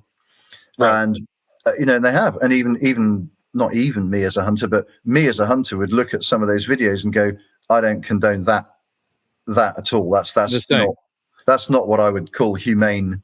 You don't treatment. get to represent me by your depiction of hunting, because that's not hunting. Sure. Yeah. So there've been a couple of those, well, 3 of those in the last year or two, and the organisation that represents hunting or governs hunting, all the registered hunting packs, have done exactly the right thing and done what they should do, and absolutely did do very decisively and very quickly. Was they literally just cancelled those hunts and said, right, you are never going near a pack of hounds ever again. Personally, you're barred like for life. Mm-hmm. The hunt gets suspended. The huntsman goes to court, and they sit back and they say, we'll give the police whatever help they need because we need to maintain our credibility. Right. But that's not the reason we're doing it. We're actually doing it because it's the right thing to do. And so they have that awful task of being in that position. I don't. We're full of a bunch of people that might agree with me, and some that wouldn't agree with me, and maybe think it's not the right way forward. But the governing body, unfortunately, is the poor unit that is sitting there having to take those decisions. Because the hardest thing being, they all want to go fox hunting because they're fox hunters, sure. And the people that they're cancelling or disciplining are fox hunters. So I don't blame anybody on that thing unless they're doing something that's completely off the ball. That's just wrong. Yeah. The whole point is we shouldn't even be in this position anyway. We should be actually challenging the bad law and getting the law back to something that we can work with. I like putting out clear examples to explain exactly where I'm coming from, and maybe you can relate to this. But for instance, it's illegal mountain lion hunting in every state to kill a female with kittens or a spotted kitten. So somebody that goes out and totally disregards that and kills a spotted kitten and holds it up on Facebook and says, I'm a great hunter, then I think the natural instinct and the courage that we need as a hunting community, and I'm seeing more of it, is to step up and say, that's not hunting. You don't get to represent me. Something that's blatant. We're not talking about, the guy that gets caught up in a mistake. I was a game warden here for 28 years. So I understand the difference there in the two. But it's not I forgot to sign the back of my hunting permit or my hunting license. That's not what we're talking about. It is something that's egregious, something that's should be denounced. Yeah. Well, this has happened. Thankfully, very, very, very few occasions has this happened, but it has happened a couple of times in the last couple of years, and that's exactly it. That's like, hey, you do not represent, because a lot of us have not fallen out, but some of my people on my board, let's say, that aren't fox hunting, say they're biologists or whatever, have seen some of these videos and said, hey, Ed, I can't have anything to do with this organization anymore. This is appalling. And I'm like, just exactly what you said. I said, those people do not represent what I'm talking about. And if it was, if I was in a position to govern and discipline those people for what they did, I would do exactly what the governing body did actually do. And so it is credible, the governance of hunting is well set up, and it is credible, and it's run by some sensible people. So I haven't got a beef with that at all. And there will always be somebody that goes and does these, shooting a hole through the middle of the boat, whatever it is, from the inside, because you just always get it. But I think that needs to, I think also because we are operating under a bad law, and because we were trying to do this thing that sort of appeased the government as opposed to what we wanted to do, it takes away some of the sort of backbone, if you like, of what we're doing. And so cases of ill discipline, let's call it, can happen because people think, well, we're not really quite sure what anybody's really saying here. We're all sort of going along with a law that we really don't agree with, but we're going along with it. Yes. Do you see what I mean? It's not very it puts you in a moral dilemma. Am I a hypocrite here, or am I, am I willing to take? Because we talked about, the willingness growing a pair, and somebody stepping up to take a rap for something that they're doing on principle's sake. At what point do we get there where we're willing to take the risk for civil disobedience? Well, you hit the nail on the head, because that's exactly what I'm thinking about at the minute. Not civil disobedience, but I'm thinking about the ramifications of where this law might go. Mm-hmm. And somebody said to me the other day, one of my team, who's been at this game a lot longer than me and been the whole way through this court process 20 years ago and this political process 20 years ago, who said, what we have been doing in hunting since 2005 is the biggest act of civil disobedience since the Civil War, which we had the Civil War, which was an act of civil disobedience because it was rebellion. Right. And depending on which way you want to cut it, packs of hounds, 250 packs of hounds, let's say, in this country registered. There's twice as many again that aren't registered, and people that hunt with lurchers and all the rest of it have been going out. And in some cases, doing what they wanted to do. And so there is an act of civil disobedience. And if you're getting to this point where you're talking to a government and they're saying, right, we're actually going to stop you running around the country following a scent on a rag. Yeah, that's what we're actually going to do to you. There comes a point where, I look back 50,000 years at that cave painting and all that DNA and all that Shane Mahoney stuff, and I stiffen and I harden up and I go, well, I don't think I'm going to give this up ever. And I don't expect anybody else to give it up ever. And if that means going out and doing what you got to do and facing the consequences in law, well, that's your choice. I know what I'm going to do. And I know plenty of people that are going to do the same. Mm-hmm. And so if you then try, we are supposed to be governed by law, by consent. If we didn't consent to the law, you wouldn't have a million policemen running around enforcing it and making sure we did. Right. Our country is governed by law, by consent, with the consent of the people. So if it's a rubbish law and it doesn't work to ordinary, decent people like me, and all the people that I hunt with and all the people I know who are just ordinary, decent folks, country folk, not particularly outspoken, the quiet people of England, if you suddenly impose a law on them that they just go, this is just nonsense, you're not governing by consent. And then therefore, when those people go out and think, well, the law's not really fit for purpose, it's not really working, this democratic system is not working, because look what's just happened to me. So I'm going to go out and hunt with my dogs as much as I want. And then when it comes to paying my tax, well, I've already broken the law once. Am I going to bother paying the tax? Am I going to get my car insured? Am I just going to go and steal stuff out the shops? Because once one thing's gone, the whole thing descends pretty quickly. And so you've got to maintain, and the legal people I'm talking to, big makers of law and writers of law, I mean, seriously sensible people, say the very same thing to me, say, the law has got to be consensual. It's got to work. And if it doesn't, and it's too hard or it's too biased or it's too unjust, people break the law. Yep. Yeah. I'll throw in a quick game warden story for you, because it fits the type of person that you were describing.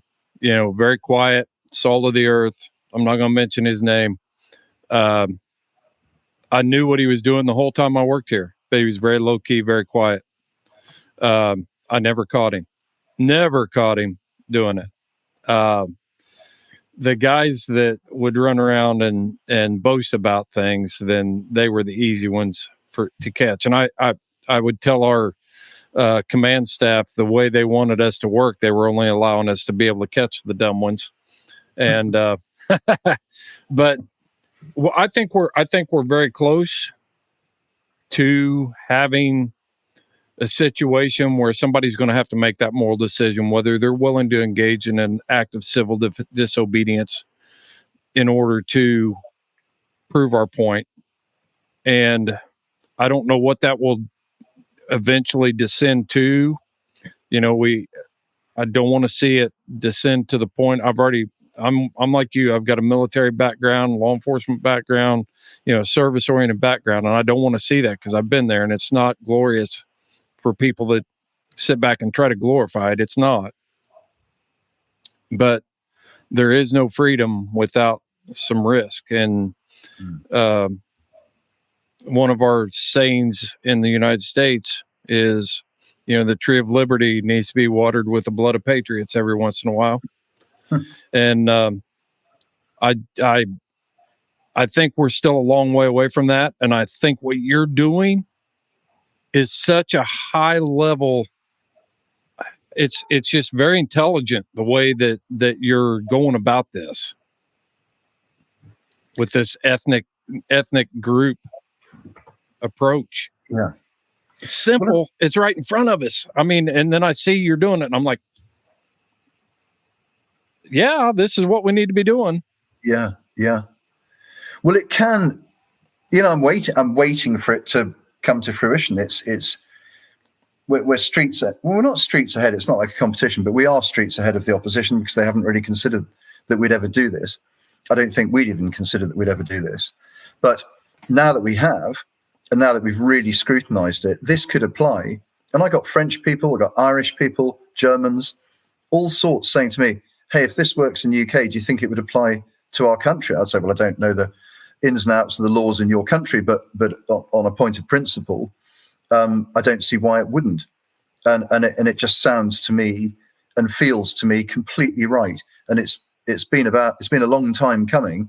Mm-hmm. And it gives me a good feeling that we don't want to live as this discriminated, sort of persecuted, abused and hated culture. Everybody else gets their acronym and their tag and their ethnic exemptions. Why not? I mean, at some point we've got to start playing this game. We didn't make these rules. We're perfectly happy being left alone. Just let us do our thing. I won't tell you about where to park cars at the Indy 500. Don't tell me anything that you don't know about. It's a very simple concept to me.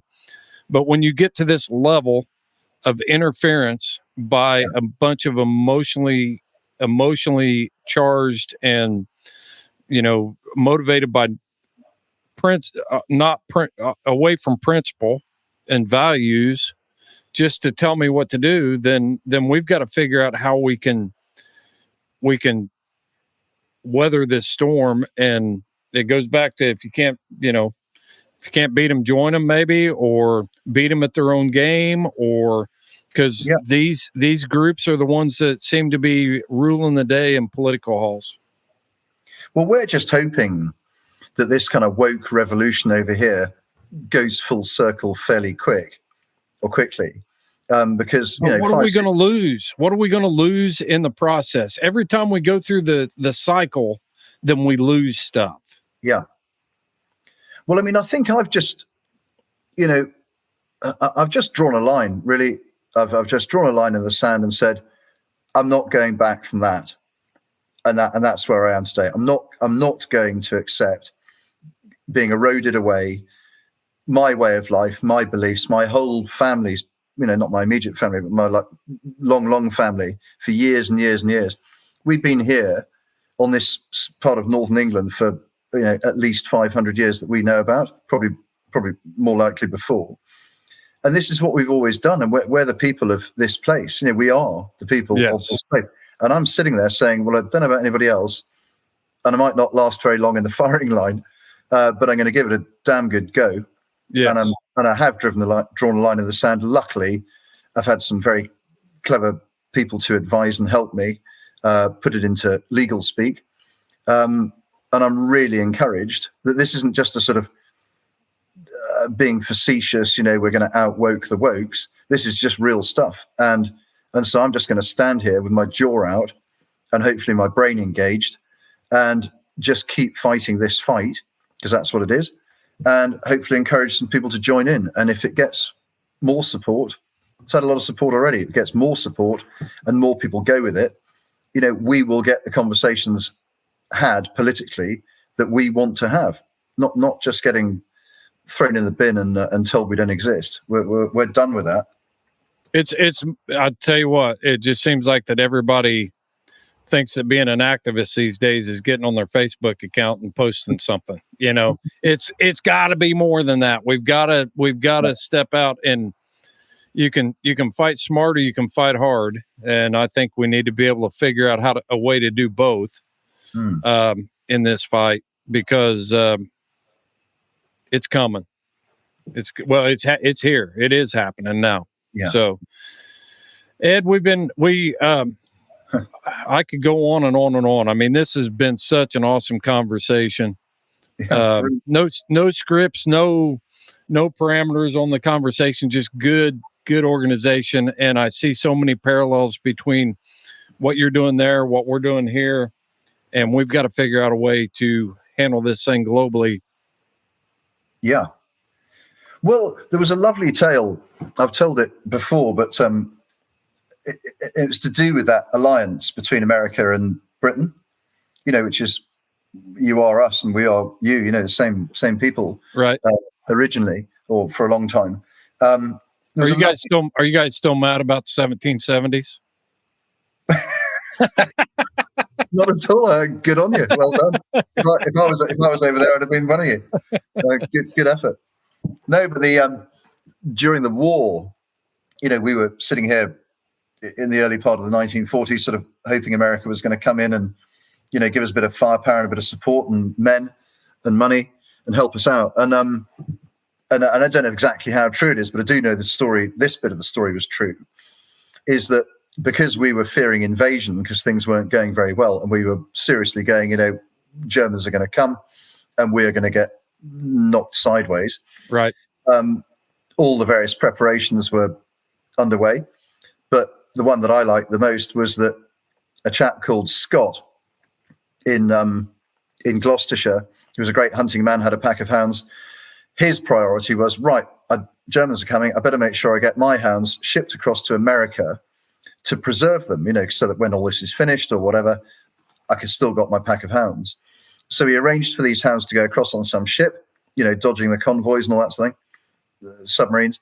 And they got to New York, and they were met at the far end by probably one of these Virginia packs. I don't know exactly which one. And all the American hunt staff were there with their livery and their proper uniform. And they got these hounds off the ship and they marched them down Fifth Avenue to crowds of people going, what on earth am I looking at? 70-odd English foxhounds being marched down the road by these American guys with whips and red coats on. Mm-hmm. And the word got round, the press, like, what on earth was that? And they said, well, that's because this British guy thinks his country's going to be invaded. So he's done the only sensible thing a hunting man would and send his hounds to America to keep them looked after. And the shock that went round America with the Americans going, this must be getting really bad. Yeah. For this guy to do it. And it not exactly brought them into the war. I think there was another reason for that, or a variety of reasons.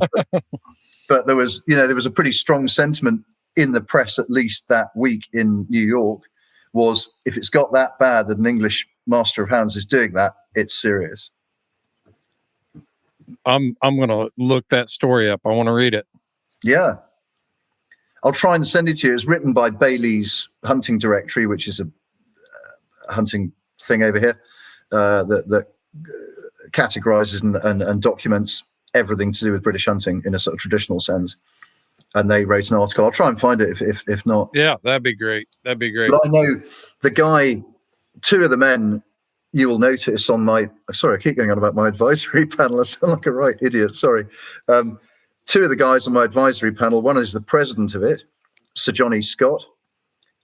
And another chap on it is his cousin, who's called Martin Scott, who's probably the best hound judge in the world today. That was their ancestor. That was Martin's father. So Martin Scott, his father was the Scott that sent those hounds to America. I do remember seeing the name Johnny Scott on your website. I've actually turned the display on my phone so I can keep looking at it. I had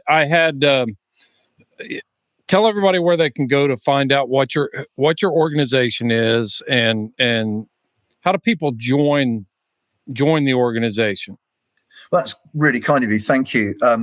It's just Hunting Kind on there's a website. It's on Google or whatever. So www.huntingkind.com. And that's probably the best thing to do is say, we've made it hopefully kind of clear enough that what we're doing on there. And if you want to join up, so to speak, you just send an email into that, and Anna, who's managing all of that sort of thing, will kind of add you to our mailing list, which will give you like a weekly update of what's going on in the news or what political things have happened, or just trying to keep it as clear on natural hunting as we can. And on there we post. It's kind of organic. We move that website around quite a lot. We put quite a lot of stuff on it, but we're on Facebook, Instagram, Twitter, that sort of thing, or X, whatever it's called. So we're doing our best. We're not the best at it, but we're trying.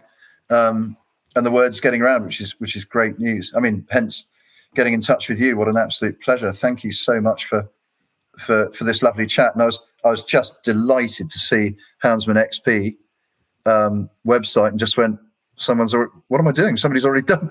Somebody's already done.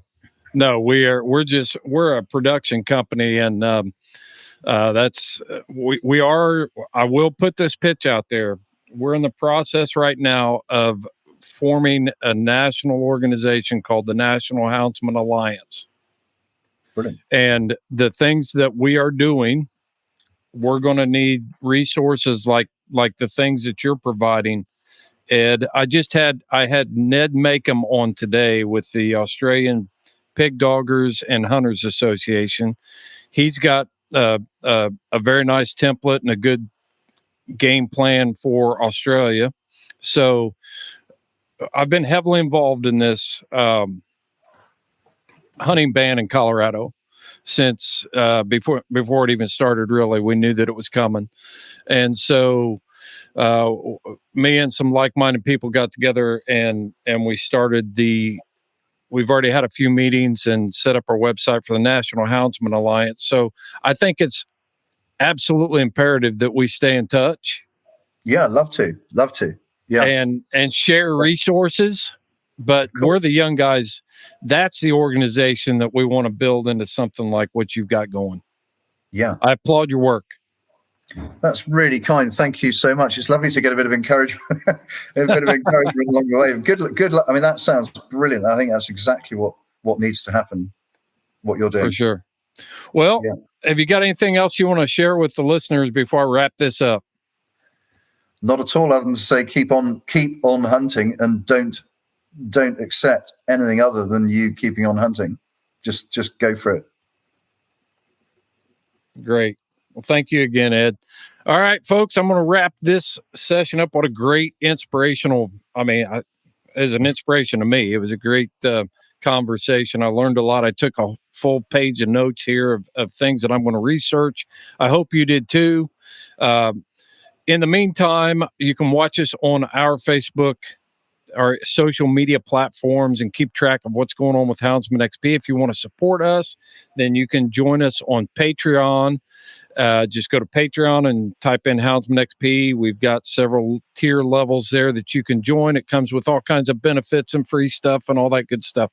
Make sure you're shopping at all of our sponsors, Onyx, Cajun Lights, Elite Nutrition. We've got the whole Elite Nutrition line on our website. And that was been a game changer for not only my bank account, but also the condition my dogs stay in all the time. So check out Elite Nutrition products. And until next time, keep those dogs in the woods. Let's look on the international stage. This is Fair Chase.